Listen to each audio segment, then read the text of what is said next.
age was born. There is no denying that since that moment, the shadow of the atom bomb has been across all our lives. All men of goodwill earnestly hope that a realistic control of atomic weapons can and will be achieved. Meanwhile, good sense requires that all of us prepare for any eventuality. But wisdom demands, too, that we take time to understand this force. Because here, in fact, is the answer to a dream as old as man himself. A giant of limitless power at man's command. And where was it science found that giant? In the atom, a particle so infinitely small that it takes over 100 billion atoms to make up the head of a pin. Just as other millions and quadrillions of atoms are the tiny building blocks which make up everything in the world. Ships, and shoes, and sealing wax, and cabbages and kings. Although no one has ever seen an atom, scientists have learned a great deal about how they behave, and there are widely accepted theories as to what they're like. Let's start by meeting a leading authority on the subject, Dr. Atom.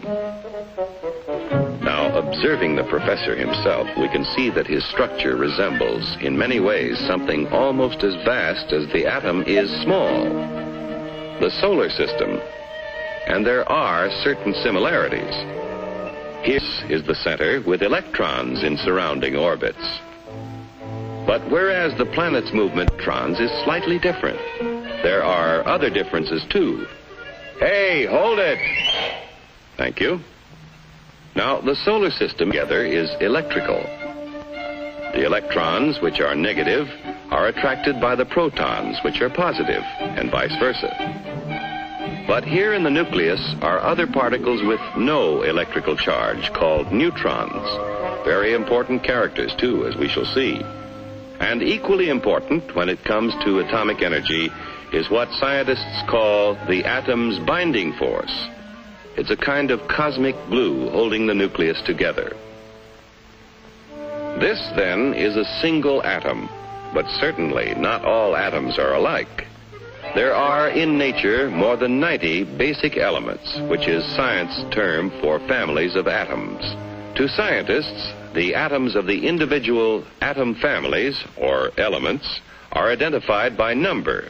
That is, the number of protons or positive charges in their nucleus.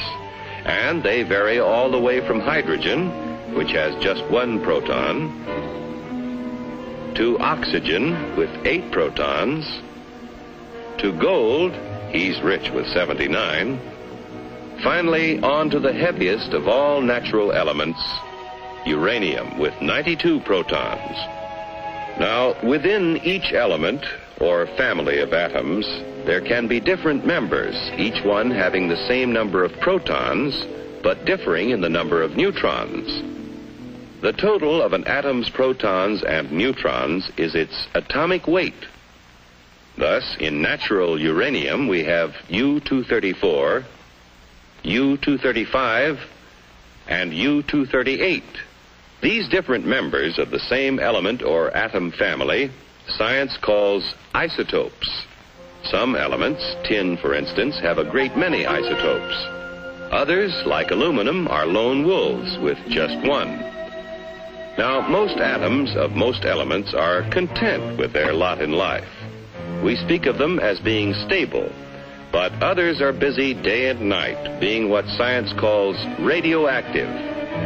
Like radium, throwing off powerful rays along with some of its neutrons and protons, until it actually alters its own nuclear structure and changes to another family, and then to another, until it does become stable at last. This spontaneous changing of elements is called natural transmutation. Its discovery gave men of science an idea. If an atom could change itself, why couldn't man change an atom?